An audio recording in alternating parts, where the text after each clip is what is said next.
यहाँ तक क्लियर है ना? 6+1 whole square divide by 6। Yes sir. रखेंगे 3 रखते हैं, पुट कहते हैं। तो GOHOF of x equal to क्या मिलेगा हमें? जहां पे x है वहां पे क्या रख देंगे? 3 रख देंगे, ठीक है। तो 3 × 3 + 1 होल स्क्वायर डिवाइड बाई 6। तो 3 × 3 इक्वल टू 9 + 1 डिवाइड बाई 6। यहाँ पे स्क्वायर है तो 10 स्क्वायर डिवाइड बाई 6 मिला, और ये हो जाएगा 100 डिवाइड बाई 6। दोनों को कटाने पर 50 डिवाइड बाई 3 मिल जाएगा, ठीक है। 2 से कटा दिए दोनों को, बन जाएगा सभी से। Yes sir. Yes sir. Yes sir. देखिए डोमेन और रेंज का मतलब ये थोड़ा सा बहुत बड़ा टॉपिक है, लेकिन अभी मैं थोड़ा शॉर्ट बता रहा हूँ, समझिएगा। डोमेन का मतलब ये होता है कि हम x में जितनी वैल्यू पुट कर सकते हैं वही डोमेन कहलाता है, ताकि मतलब इस फंक्शन को कोई प्रभाव मत पड़े। जैसे कि हम इसमें पुट करते हैं, कोई भी वैल्यू पुट करें कोई दिक्कत नहीं होगा। देखिए यहाँ पे अगर इस फंक्शन में x की जगह पे 1 पुट कर दिए तो क्या हो जाएगा? 1 डिवाइड बाई 1 माइनस 1, मतलब कि 1 डिवाइड बाई 0 हो जाएगा, इक्वल टू इनफाइनाइट मिलेगा, ठीक है। जो कि इनडिटर्मिनेट फॉर्म है, ये अपरिभाषित है, ये डिफाइंड ही नहीं है। तो इस पॉइंट के लिए x इक्वल टू 1 के लिए ये डिफाइन नहीं होगा, तो वो जो वैल्यू है 1 है वो डोमेन में नहीं आएगा। इसलिए जब हम उस टाइम सॉल्व कर रहे थे तो r माइनस 1 को हटा देते थे, मतलब 1 को हटाने पर जो वैल्यू बची रियल नंबर में वो क्या होगा? उसका डोमेन होगा करके, ठीक है। तो इसमें तो कुछ हटाने की जरूरत ही नहीं है, क्योंकि इसमें इनफाइनाइट तो आ नहीं रहा है। तो ये पूरा का पूरा रियल नंबर इसका डोमेन होगा। तो r जो लिखेंगे रियल नंबर वो उसका डोमेन होगा, ठीक है। और इसका रेंज, जो वैल्यू हमें मिलता है, यहाँ पे जितना भी वैल्यू पुट करने से जितना वैल्यू हमें मिलता है वही उसका रेंज कहलाता है, ठीक है। जितना वैल्यू मिलता है, जैसे अगर 1 रखते हैं तो 1 स्क्वायर मिलेगा, 2 रखते हैं 2 स्क्वायर मिलेगा, 1.5 रखते हैं तो 1.5 स्क्वायर करने पर 2.25 मिलता है, +1 मतलब कि 3.25 मिलेगा। तो इसमें भी हर एक वैल्यू हमें मिल ही जाएगा, लेकिन पॉजिटिव वैल्यू मिलेगी हमें, कभी भी निगेटिव वैल्यू नहीं मिलने वाला है। क्योंकि कुछ भी वैल्यू -1 भी पुट करेंगे तो -1 स्क्वायर इक्वल टू +1 मिलता है, -5 स्क्वायर इक्वल टू +25 मिलेगा। तो माइनस वाले टर्म को छोड़कर पूरा का पूरा हमें क्या मिल रहा है? इसमें पॉजिटिव वैल्यू मिल रहे हैं। तो हम ऐसा लिख सकते हैं कि 0 से लेकर के 0 भी है, अच्छा 1 से लेकर के माइनस तो आएगा नहीं कभी भी, तो 1 से लेकर के इनफाइनाइट तक सभी वैल्यू क्या है? इसके रेंज में आती करके, ठीक है, इसके रेंज में। और डोमेन में हम कुछ भी वैल्यू पुट कर सकते हैं, तो पूरा का पूरा माइनस इनफाइनाइट से लेकर प्लस इनफाइनाइट तक हर एक वैल्यू इसका डोमेन है। और इसी को हम कहते हैं रियल नंबर, वास्तविक संख्या। सभी संख्याओं का जो समूह होता है, ग्रुप होता है, उसी को वास्तविक संख्या कहते हैं। एक मिनट ना, इसको मिटा दें क्या जो लिखा हूं उसको, पेज को, कि रखना इसको? मिटा दो सर। बन जाएगा ना? सर इस पेज को रख दो, नए पेज में शुरू करो, समझ में अच्छे से आएगा सर। ओके, स्क्रीनशॉट ले ले भाई।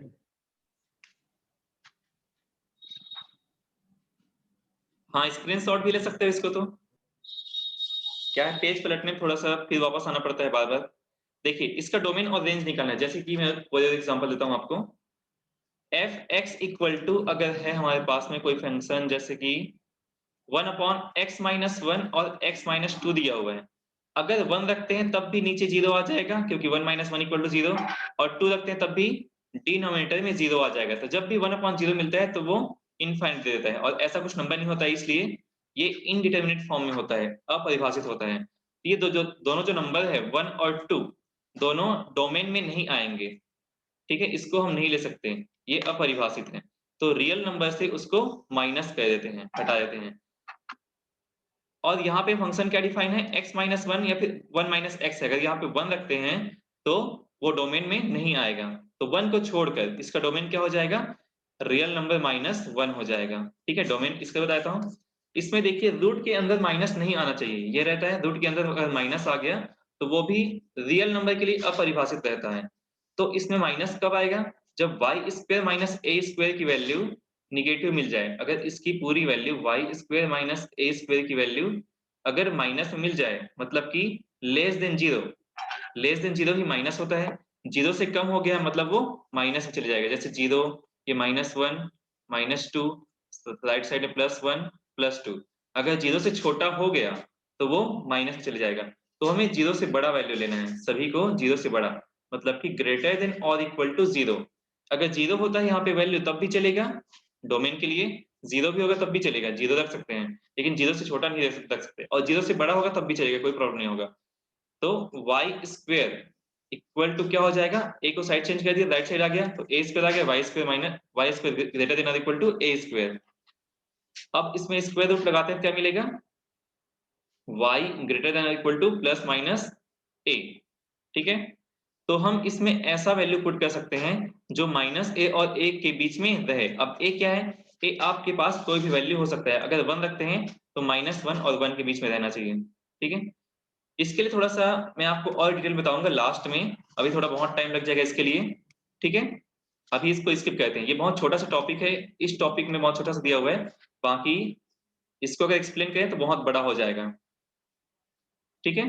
इसको बाद में अच्छे से एक्सप्लेन करूंगा, पहले अभी आगे पढ़ लेते हैं, ठीक है।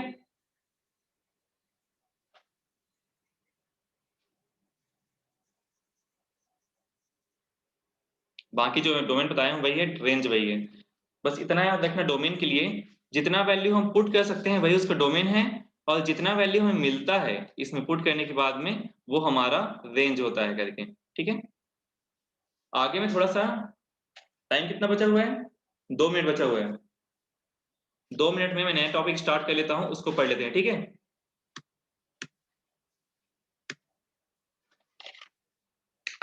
मैट्रिक्स जो आज मैं लिखा था, इंट्रोडक्शन ऑफ मैट्रिसेस, ठीक है। आवाज आ रही है आपके पास, सभी के पास में? वॉइस क्लियर है? हाँ, देखिए उसको बताऊंगा ना, रेंज और डोमेन को मैं लास्ट में बताऊंगा बाद में, ठीक है। इसमें देखिए दो हमारे पास इक्वेशन है, कोई इक्वेशन हमारे पास में रहता है 2x + 3y = 1, 3x + 2y = 2। ये हमारे पास बहुत सारे इक्वेशन इस प्रकार से मिलते हैं जो हम लोग 10th में पढ़े हैं। तो इन इक्वेशन को हम कुछ और फॉर्म में भी लिख सकते हैं, ठीक है। जैसे हमारे पास में 5x + 2y लिखा हुआ है = 1 है, और 3x - 4y लिखा हुआ है = 6 है। इसको हम लिख सकते हैं, इसके जो कोफिशिएंट है 5 और 2, उसको इस ब्रैकेट के फॉर्म में लिख सकते हैं। एक अरेंज कर सकते हैं इसको, एक क्या बोलते हैं, अननोन के कोफिशिएंट जितने भी हैं, जितने भी कोफिशिएंट है उसको एक फॉर्म में अरेंज कर सकते हैं, ठीक है। मतलब कि 5 2 आ गए यहाँ पे, और 3 और ये -4, 3 और -4 को इस प्रकार लिख दिए, ठीक है। और इस प्रकार के अरेंज को, ये जो ब्रैकेट में बंद है, इस प्रकार के अरेंज को, इस प्रकार के रेक्टेंगल में जो अरेंज कहते हैं उसी को हम कहते हैं मैट्रिक्स, ठीक है। जिसका साइन होता है इस प्रकार के ब्रैकेट बंद होता है उसको मैट्रिक्स कहते हैं, ठीक है। और देखिए इन अरेंजमेंट ऑफ कोफिशिएंट, ठीक है, कोफिशिएंट को अरेंज करते हैं। 5 2 3 -4 इसका कोफिशिएंट है, ऑफ अननोन, अननोन क्या है, x और y है, इनटू रोज एंड कॉलम्स। देखिए रो क्या होता है, ये हमारा रो हो गया, ठीक है, ये हमारा रो हो गया, और ये क्या हो गया, कॉलम हो गया, ठीक है। कॉलम आप बहुत जगह देखे होंगे, जो वर्टिकल लाइन रहती है उसको हम कॉलम कहते हैं, वर्टिकल लाइन को कॉलम कहते हैं, और हॉरिजॉन्टल लाइन को रो कहते हैं, ठीक है। ये हमारा रो 1 हो गया R1, और ये रो 2 हो गया, ये हमारा कॉलम हो गया C1, और ये हमारा कॉलम 2 हो गया C2, ठीक है। और इसमें जो पर्टिकुलर कोई एलिमेंट को लेते हैं उसके जगह को हम क्या बोलेंगे, सेल कहते हैं, ठीक है। और इनके जगह को अलग अलग नाम से डिफाइन कर सकते हैं, जैसे कि फर्स्ट में जो है उसको A11, A12, A21 और A22, इस प्रकार भी हम इसको लिख सकते हैं। तो A11 की जगह पे क्या है, 5 है, तो A11 की वैल्यू कितनी मिली, 5। A12 की वैल्यू, यहाँ पे A12 है, उसका करस्पॉन्डिंग एलिमेंट A12 की वैल्यू 2। उसके बाद A21 का करस्पॉन्डिंग वैल्यू 3 है, तो A21 = 3 मिला, और A22 के लिए -4 मिला, ठीक है। अब देखिए इसमें 2 रो हैं और 2 कॉलम हैं, ठीक है? तो 2 रो और 2 कॉलम वाले मैट्रिक्स को हम 2 क्रॉस 2 ऑर्डर का मैट्रिक्स कहते हैं। ये जो पहले लिखा हुआ है वो रो के लिए है और जो बाद में लिखा है वो कॉलम के लिए है, ठीक है? रो जो होता है वो हॉरिजॉन्टल लाइन रहती है और जो कॉलम होता है वो वर्टिकल लाइन रहती है। थोड़ा सा याद रखना है इन सबको। देखो यहाँ पे लिखा हुआ है रो मतलब 5 और 2 रो है, 3 और 4 3 और -4 रो है। अगर इसी को 5 और 3 बोलें तो 5 3 कॉलम में है और 2 और -4 कॉलम में है, ठीक है? सर एग्जांपल 2 into 2 कब बोलते हैं? क्या बोले? 2 into 2 क्रॉस कब बोलते हैं? हाँ, इसमें जितने कॉलम है देखिए इसमें रो कितने हैं 1 और 2 जैसे R1 ये R2 हो गया 2 रो है ना इसमें तो पहले 2 लिख देंगे और कॉलम कितने हैं ये C1 और ये C2 तो 2 कॉलम हो गया। जैसे कि आपके पास में कुछ और है 2 5 6 3 7 9 ये हमारे पास कोई भी मैट्रिक्स हो गया, ठीक है? और इसमें अब देखो कितने रो हैं, रो कितने हैं 2 रो हैं, ये R1 हो गया ये R2 हो गया तो पहले यहाँ पे 2 लिख देंगे और कॉलम कितने हैं 1 C1 C2 C3 तो कॉलम कितने हैं 3 कॉलम्स हैं, ठीक है? तो 2 रो 3 कॉलम इसका लिखेंगे और इसी को हम कहते हैं ऑर्डर, ठीक है? ये कहलाता है ऑर्डर। इसका एग्जांपल दिया हुआ है देखिए नेक्स्ट स्टेप में। अच्छा इसमें नहीं लिखा गया, ओके। आप बता सकते हैं इसमें जैसे यहाँ पे लिखा हुआ है इसका ऑर्डर क्या हो जाएगा 2 क्रॉस 3 इसका ऑर्डर हो जाएगा। इसका ऑर्डर बताइए आप लोग क्या है, इसमें दिया नहीं है, मैं सॉल्व नहीं किया इसको और बुक में भी आगे था उसको इंपोर्ट नहीं किया। इसका ऑर्डर बता सकते हैं आप लोग? 3 हो जाएगा सर वो। 3 क्रॉस 3 हो जाएगा, यस सर। ठीक है ना? सिंपल ही है। अगर कोई और लिखूं मैं यहाँ पे कि 2 5 7 9 11 ये लिखा हुआ है, ठीक है? इसका क्या होगा, ऑर्डर क्या होगा इसका 1 रो है और 5 कॉलम है तो इसका ऑर्डर हो जाएगा 1 क्रॉस 5, ठीक है? इसको मल्टीप्लाई नहीं करना है, यही उसका ऑर्डर होगा 3 क्रॉस 3 लिखना है इसको। ऑर्डर जब भी बोला जाएगा तो 3 क्रॉस 3 लिखना है। इससे ये हमें मतलब शो होता है कि पहला जो लिखा हुआ है फर्स्ट जो नंबर लिखा हुआ है वो रो के लिए है, सेकंड नंबर जो लिखा हुआ है वो कॉलम के लिए है, ठीक है? अगर मल्टीप्लाई कर देंगे तो 9 आ जाएगा तो पता ही नहीं चलेगा किसका कितना रो है कितना कॉलम है, ठीक है? मल्टीप्लाई नहीं करना है आपको, जो पहले लिखा है वो रो है याद रखना और सेकंड जो लिखा है वो कॉलम है और इसी को शो करने का जो तरीका है उसी को हम ऑर्डर कहते हैं, ठीक है? आगे देखिए, चलिए टाइम हो गया क्या? क्लास है भी और क्लासेस है अभी? अभी तो नहीं है सर क्लास, कल ही देगी। ओके, थोड़ा सा समझाया था आप लोग को। इसका मैं आपको पीडीएफ सेंड कर दूंगा, थोड़ा सा इसको पढ़ के रखिएगा, ठीक है? देखिए स्क्वायर मैट्रिक्स क्या होता है, अगर उसमें सेम रो और सेम कॉलम है, ठीक है? उसका रो भी 3 है कॉलम भी 3 है। अगर रो 2 है तो कॉलम भी 2 होना चाहिए स्क्वायर मैट्रिक्स के लिए। अगर रो 5 है तो कॉलम को भी 5 होना पड़ेगा। अगर ऐसा कुछ आता है रो और कॉलम दोनों इक्वल हैं, ठीक है? रो और कॉलम दोनों इक्वल हैं तो उसे हम कहते हैं स्क्वायर मैट्रिक्स। ये डेफिनेशन लिखा हुआ है, उसको आप लोग देख लीजिएगा, मैं सेंड कर दूंगा इसको। ये कहलाता है स्क्वायर मैट्रिक्स। यूनिट या आइडेंटिटी मैट्रिक्स किसको कहते हैं, जिसमें जिसके डायगोनल में, जैसे डायगोनल किसको कहते हैं पहले पढ़े होगे आप लोग, जैसे कोई भी रेक्टेंगल है तो इसको डायगोनल कहते हैं या फिर इसको डायगोनल कहते हैं, ठीक है? दोनों डायगोनल होता था लेकिन इसके लिए डायगोनल सिर्फ ये होगा, ठीक है? ये हमारा डायगोनल होगा। तो जो मैट्रिक्स दिया हुआ है उसके डायगोनल में, ठीक है?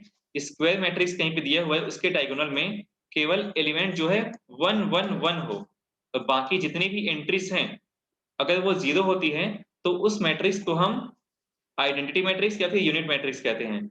अगर 2 क्रॉस 2 का मैट्रिक्स है तो उसमें जो डायगोनल है उसमें 1 1 1 होना चाहिए, 1 1 होना चाहिए और अदर एंट्रीज जो है 0 होनी चाहिए। 3 क्रॉस 3 का सेम वैसे ही डायगोनल में 1 1 1 और अदर एंट्री जो है 0, ठीक है? ये समझ में आ रहा है जो बोल रहा हूँ? आ रहा है कि नहीं आ रहा है? सर ये सेकंड वाला एक बार और। ओके, देखिए हमारे पास एंट्री तो बहुत बहुत सारे हो सकते हैं जैसे कि 2 5 7 9 11 2 1 1 इस प्रकार है हमारे पास में। ये एक मैट्रिक्स हो गया नॉर्मल सा, ठीक है? अगर इसी में कोई और मैट्रिक्स ले जिसमें एंट्री जो है डायगोनल इसको कहते हैं ना, तो डायगोनल की जो एंट्री है जैसे कि इसको मैं थोड़ा सा डिफाइन कर देता हूं अलग से, और देखिए इसको जो नाम दे रहा हूं उसको ध्यान से देखिएगा। A11 हो जाएगा फर्स्ट जो है, फिर A12 हो जाएगा और A13। ये जो 1 है फर्स्ट वाला वो रो के लिए फर्स्ट रो है हमारा, ठीक है, ये हमारा R1 है फर्स्ट रो है, इसलिए जो फर्स्ट यहाँ पे वैल्यू है वो क्या है 1 है, यहाँ पे 1 है, यहाँ पे 1 है। और कॉलम क्या है कौन सा है, ये कॉलम 1 है, ये कॉलम 2 है, ये कॉलम 3 है, इसलिए कॉलम की जगह पे 1 2 और 3 आ गया। यहाँ तक ठीक है, इसलिए इसको A11 A12 A13 लिखें। अब R2 पे आते हैं, तो इसकी पहली जो एंट्री होगी वो A21, पहला जो है 2 और सेकंड कॉलम के लिए 1, A22 क्योंकि दोनों 2 है, यहाँ पे कॉलम 2 है, सेकंड कॉलम है और सेकंड रो है, इसलिए वहां पे क्या आ गया A22 आ गया। और यहाँ पे A23 क्योंकि सेकंड रो है और थर्ड कॉलम है। फिर थर्ड रो में आते हैं, R3 में आते हैं, तो R3 के लिए A3 पहले और कॉलम 1 के लिए 1, फिर R3 के लिए रो के लिए 3 और कॉलम के लिए 2 और रो के लिए 3 और कॉलम के लिए भी 3। यहाँ पे एंट्री समझ में आया है जो मैं किया हूं? Yes sir. आगे ना इसको आप लोग बना सकते हो। Yes sir. तो देखिए अगर यहाँ पे सेम वैल्यू जैसे कि A11 A22 और A33 तीनों डायगोनल में है, देखिए कुछ ऐसे लिखा हुआ है, इसको अलग से लिखे तो A11 A22 और A33 ऐसे लिखा है ना डायगोनल में इस प्रकार, यस ठीक है।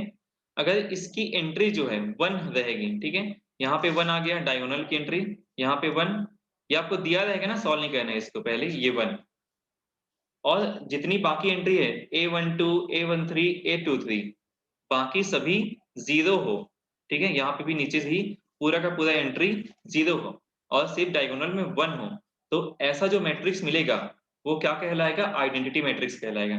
अगर इसको देखें 2 क्रॉस 2 मैट्रिक्स देखें अगर, तो इसके भी डायगोनल में क्या होना चाहिए 1 होना चाहिए, डायगोनल में 1 और बाकी जो एंट्री बची है वो 0, ठीक है। हम 4 क्रॉस 4 मैट्रिक्स ले लेते हैं, तो उसका क्या हो जाएगा 1 0 0 0 0 1 0 0 0 0 1 0 और 0 0 0 1। इसके भी डायगोनल की जो एंट्री है वो 1 है और बाकी जितनी भी एंट्री है वो 0 है, तो ऐसा मैट्रिक्स कहलाता है आइडेंटिटी मैट्रिक्स। अभी क्लियर है? कौन पूछ रहा था? Yes sir. ठीक है ना? यस कर और मैं थोड़ा सा रिवाइज करा दूंगा इसको। नल मैट्रिक्स, किसी मैट्रिक्स में अगर पूरी की पूरी एंट्री 0 है, ठीक है, सभी एंट्री अगर 0 है तो ऐसा मैट्रिक्स क्या कहलाता है, नल मैट्रिक्स या फिर 0 मैट्रिक्स कहलाता है। देखो हर एक एंट्री 0 है, इसमें भी हर एक एंट्री 0 है। और कोई एग्जांपल ले लेते हैं, 4 क्रॉस 4 का लेते हैं, पूरा का पूरा जो एंट्री है वो 0 होगा, ठीक है। और इस यहाँ पे क्या लिख देंगे 4 क्रॉस 4 लिख देंगे, ठीक है। इसको क्या कहते हैं 0 मैट्रिक्स कहते हैं, ठीक है। रो मैट्रिक्स क्या होता है, रो मैट्रिक्स जो होता है वो उसमें केवल एक ही रो होते हैं, ऐसा मैट्रिक्स जिसमें केवल और केवल एक ही रो हो। देखो इसमें केवल एक ही रो है तो ऐसा मैट्रिक्स रो मैट्रिक्स कहलाता है। इसमें भी देखो एक ही रो है, रो मैट्रिक्स कहलाता है। उस टाइम हम लोग जो लिए थे एग्जांपल 1 3 5 7 9, कॉमा नहीं लगाना है, इसमें कॉमा नहीं लगाना है। तो 1 3 5 7 9 ये भी एक रो मैट्रिक्स है क्योंकि इसका रो केवल 1 है और कॉलम जो है वो 5 है। तो रो अगर 1 है तो उसे हम रो मैट्रिक्स कहते हैं। देखिए कॉलम मैट्रिक्स, अगर किसी भी मैट्रिक्स में कॉलम 1 है, देखिए इसमें और एंट्री ले लेते हैं 1 3 5 कहीं पे दिया हुआ है तो इसमें 3 रो हैं और कॉलम केवल 1 है। और कोई एग्जांपल जैसे कि और कोई एंट्री लेते हैं 5 7 9 11 13, तो इसका क्या है रो 5 है, ठीक है, 1 row second row third row fourth row fifth row, 5 row है और 1 कॉलम है, ठीक है। तो ये भी क्या हो जाएगा कॉलम मैट्रिक्स हो जाएगा जिसमें कॉलम केवल 1 हो। एग्जांपल दिया हुआ है देखो यहाँ पे, कॉलम इसमें 1 है और इसमें भी कॉलम 1 है, तो ऐसा मैट्रिक्स क्या कहलाता है? कॉलम मैट्रिक्स कहलाता है। देखिए डायगोनल मैट्रिक्स का डेफिनेशन यहाँ पे दिया हुआ है, डायगोनल में एंट्री होगी उसे हम डायगोनल मैट्रिक्स कहते हैं, ठीक है। डायगोनल में एंट्री है अगर तो उसे हम डायगोनल मैट्रिक्स कहते हैं, और बाकी एंट्री 0 होनी चाहिए, उसको हम डायगोनल मैट्रिक्स कहते हैं। इक्वेलिटी ऑफ टू मैट्रिक्स, इसको मैं कल बताऊंगा नेक्स्ट लेक्चर में। चलिए यहाँ तक कंप्लीट होता है। अब इसके बाद हमारी क्लास जो है ट्यूसडे को लगी, नेक्स्ट ट्यूसडे को, उस दिन मैं बताऊंगा मैट्रिक्स को पूरी स्टार्ट करूंगा, ठीक है। सर ट्यूसडे की वेडनेसडे? अच्छा वेडनेसडे को लगता है ना? हाँ ठीक है, वेडनेसडे को लगेगा, ठीक है। हेलो, हाँ सर, हाँ हाँ बोलो। 5 वाला एक बार और बताइए ना। Column matrix, yes, okay. Column 5 और 4 दोनों को बता दीजिए। हाँ 5 और 4 को। ओके, देखिए रो मैट्रिक्स मतलब कि केवल जैसे हमारे पास में कोई मैट्रिक्स है यहाँ पे, तो 2 3 5 दिया हुआ है, 7 8 9 दिया हुआ यस है। सर। तो यहाँ पे क्या है, 2 रो है और 3 कॉलम्स हैं, तो ना तो ये कॉलम मैट्रिक्स होगा और ना ही रो मैट्रिक्स होगा। अब देखिए रो मैट्रिक्स कौन सा होगा, 2 3 5 अगर दिया हुआ है 2 3 5, तो इसमें देखो 1 रो है, रो एक ही है ना, ये R1 है, तो रो Yes. एक, कॉलम 3 है, और जिसमें केवल एक ही रो होता है उसे हम रो मैट्रिक्स कहते हैं। देखिए यहाँ पे 2 0 -1 4 गिवन है, तो इसमें कितने कॉलम, 4 कॉलम है, लेकिन रो केवल एक ही है, रो केवल एक ही है। तो अगर जब एक ही रो होता है तो ऐसा मैट्रिक्स क्या कहलाता है, रो मैट्रिक्स कहलाता है। देखिए यहाँ पे 1 3 5, यहाँ पे रो एक ही है तो उसे रो मैट्रिक्स कहते हैं, और कॉलम कितने हैं, 3 कॉलम्स हैं। Yes. ये फर्स्ट कॉलम, ये सेकंड कॉलम, यहाँ पे first column, second column, third column, 3 column है, तो उससे कोई दिक्कत नहीं, कितने भी इसमें कॉलम 4 कॉलम है फर्स्ट में तो। हाँ 4 कॉलम है फर्स्ट में तो। हाँ कोई प्रॉब्लम नहीं है, कॉलम कितने भी रहे, कॉलम कितना भी रहे, चाहे 10 कॉलम रहे, 1 2 3 5 7 9 8 10, मतलब इसमें कितने कॉलम हो गए, 7 कॉलम। रो हाँ इसमें 8 कॉलम हो गए, तो 1 क्रॉस 8 हो जाएगा, ये C1 C2 C3 C4 Yes, C5 sir. C6 C7 और C8, 8 कॉलम है, लेकिन रो केवल एक ही है ना, R1 रो केवल Yes, एक sir. ही है, तो उसे रो मैट्रिक्स कहते हैं। कॉलम कितने भी दे कोई दिक्कत नहीं। सर जिसमें रो एक, आपकी आवाज नहीं आ रही है, बोलो फिर से। Hello, hello. हाँ जिसमें दो मैट्रिक्स में, जिसमें दो एक ही होता है उसे दो मैट्रिक्स कहते हैं, जिसमें कॉलम एक ही होता है उसे कॉलम मैट्रिक्स कहते हैं। देखिए इसमें 3 रो है और कॉलम एक ही है, ठीक है, ये कॉलम Yes. है, कॉलम एक ही है, लेकिन दो 1 2 3 रो है, तो इसे कॉलम मैट्रिक्स कहेंगे। इसमें भी Yes, sir. कॉलम एक ही है और इसमें 2 3 है। और कोई एग्जांपल ले लेते हैं, जैसे कि 1 3 5 7 9, देखिए इसमें भी कॉलम एक ही है, लेकिन दो 5 है, R1 R2 R3 R4 R4 R5. ठीक है, Yes, sir. ये क्या है, 5 Yes, sir. क्रॉस 1 ऑर्डर का मैट्रिक्स है। क्लियर है अभी? Yes, sir. Yes, sir. Okay,